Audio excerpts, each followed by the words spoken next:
नमस्कार,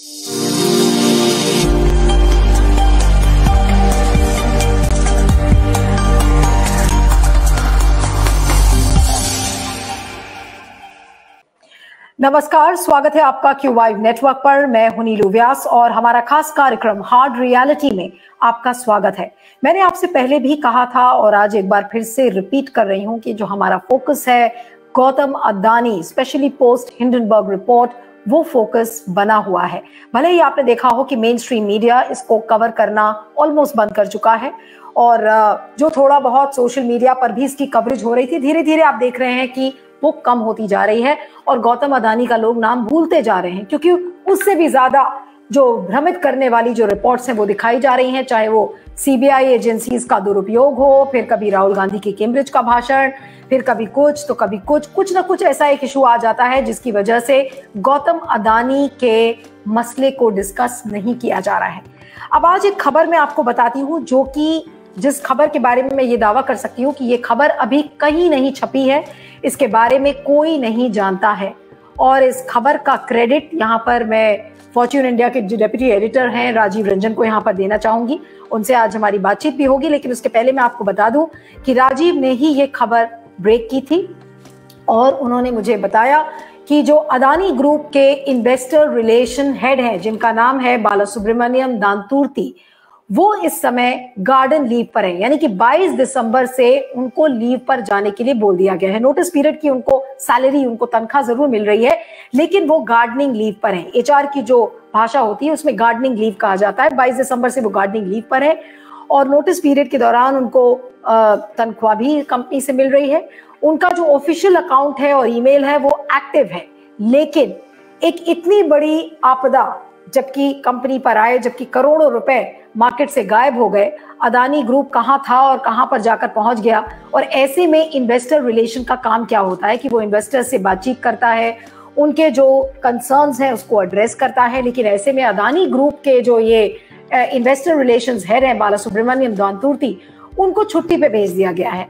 अब आपको ये बताएं कि ये बात कैसे पता चली। राजीव रंजन इस समय हमारे साथ बातचीत में होंगे और उनसे भी पता करेंगे, लेकिन राजीव की ही एक रिपोर्ट है जिसमें उन्होंने कहा कि कुछ इन्वेस्टर्स ने मिस्टर दानतूर्ती को अप्रोच किया और उस मैसेज से पता चला कि वो अब ड्राइविंग सीट पर नहीं है और जो उनका काम है वो कुछ और लोग कर रहे हैं।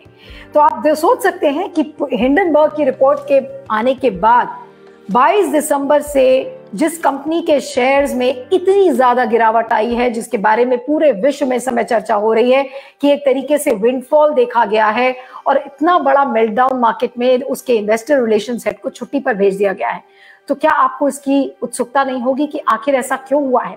इस समय उसी पर हम बातचीत करते हैं। हमारे साथ राजीव रंजन सिंह जो कि डेप्यूटी एडिटर हैं फॉर्च्यून इंडिया के, वो इस समय जुड़ रहे हैं। राजीव, आपका बहुत बहुत स्वागत है and congratulations again for this exclusive report which you have come out with.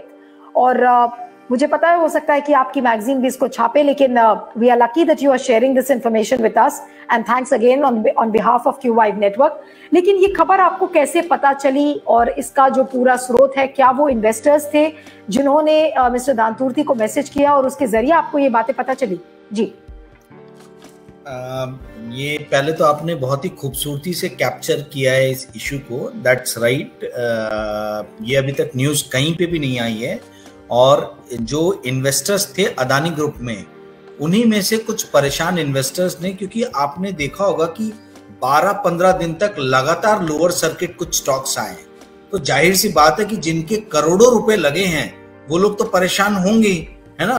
उनको बेचने का मौका ही नहीं मिल पा रहा क्योंकि कोई खरीदार ही नहीं था। तो उन लोगों ने ये, इनका नाम, इनको प्यार से बाला कहा जाता है, मतलब मार्केट में बाला के नाम से फेमस है और बहुत सीनियर आदमी है, मतलब ये 3 डेकेड्स 30 साल से ज्यादा का इनका एक्सपीरियंस है and he was one of the most famous, renowned and loved investor relation head of any group companies in India. तो इनको लोगों ने कांटेक्ट करना शुरू किया कि साहब ये क्या हुआ है ना।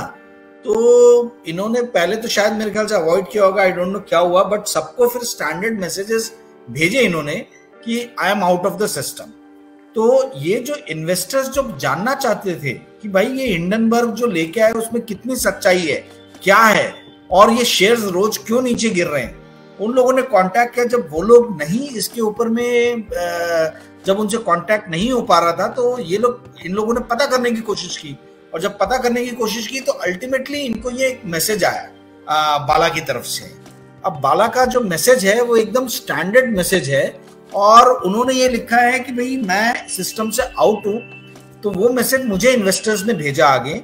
मैंने फिर बाला से बात किया, बाला का मोबाइल नंबर पे मैंने उनको कॉल किया, उन्होंने कॉल तो उठाया नहीं, बट मैसेज पे हमारी बात हुई, व्हाट्सएप मैसेज पे। एंड ही टोल्ड मी कि मैं तो गार्डनिंग लीव पे चला गया हूँ। गार्डनिंग लीव बेसिकली ऐसा होता है कि कोई आपके अंदर का एम्प्लॉय जिसको आप नहीं चाहते हो एज ए मालिक कि वो और इंफॉर्मेशन एक्सेस कर सके, ठीक है, वो और लोगों से ऑर्गेनाइजेशन के अंदर बात कर सके और ज्यादा इंफॉर्मेशन निकाल सके, वैसे व्यक्ति को आप फुल पे के साथ बाहर कर देते हो। आप बोलते हो आप घर में बैठो, आपको पेमेंट पूरी मिलेगी, राइट, बट आप ऑफिस के डे टू डे काम के अंदर में आप इन्वॉल्व ना होइए। ओके, तो this is called gardening leave. तो उनको गार्डनिंग लीव पे भेज दिया। अब आप सोचिए कि जो आदमी का एक्सपीरियंस 30 साल से ज्यादा है, वो अदानी ग्रुप के पहले जिंदल स्टील एंड पावर में उन्होंने काम किया था, उसके पहले बीजीआर एनर्जी में उन्होंने काम किया था, हर जगह वो हेड इन्वेस्टर रिलेशंस रहे हैं, और उसके पहले 24 साल उन्होंने यूनियन बैंक ऑफ इंडिया को दी। तो बहुत एक्सपीरियंस्ड आदमी थे। और मुझे तो ताज्जुब हो रहा है, मतलब बेसिकली इन्वेस्टर रिलेशन हेड का काम ही होता है कि when everything is going against your group, you know, you should put all your hands on the deck, right? All employees should put their effort, and investor relation head basically act as a bridge between investors outside the मतलब जो बाहर के investors हैं और जो group के अंदर बड़े सीएफओ डायरेक्टर लेवल के लोग हैं, इनके बीच में वो ब्रिज का काम करता है। तो आपने एक ऐसा, और देखिए मजे की बात ये, जब मैंने उनसे टेक्स्ट मैसेजेस में बात किया तो उन्होंने कहा कि नहीं, मैं तो हिंडनबर्ग तो जनवरी में आया रिपोर्ट, मैं तो दिसंबर में ही चला गया था। ओके, पर सवाल ये उठता है कि जब ये लोग एफपीओ लाने वाले थे, जिसका एडवर्टीजमेंट नवंबर से कर रहे हैं लोग कि हम इंडिया का सबसे बड़ा प्राइवेट सेक्टर का एफपीओ लेके आ रहे हैं, जहां 20,000 करोड़ रुपए रेस करेंगे, तो ऐसे टाइम में आप एक एक्सपीरियंस इन्वेस्टर रिलेशन हेड को आपने क्यों फुल पे के साथ में बाहर का रास्ता दिखा दिया और बोला कि आप चुपचाप घर पे बैठिए और आपको काम करने की जरूरत नहीं है, हम आपको पूरी तनख्वाह देते रहेंगे। तो हिंडनबर्ग रिपोर्ट तो छोड़ दीजिए, मुझे तो इस चीज पर आश्चर्य हो रहा है कि भाई एफपीओ का एडवर्टीजमेंट तो नवंबर से चल रहा था, तो नवंबर से होने के बाद भी इनको दिसंबर में छुट्टी पे क्यों भेज दिया गया है? तो आवश्यक कुछ ना कुछ ऐसी बात है जो बाहर आई नहीं है, और जो ग्रुप के लिए और घातक हो सकती है यदि बाहर आएगी। तो मुझे लग रहा है इसी कारण से इनको बाहर बैठाया गया गार्डनिंग लीव।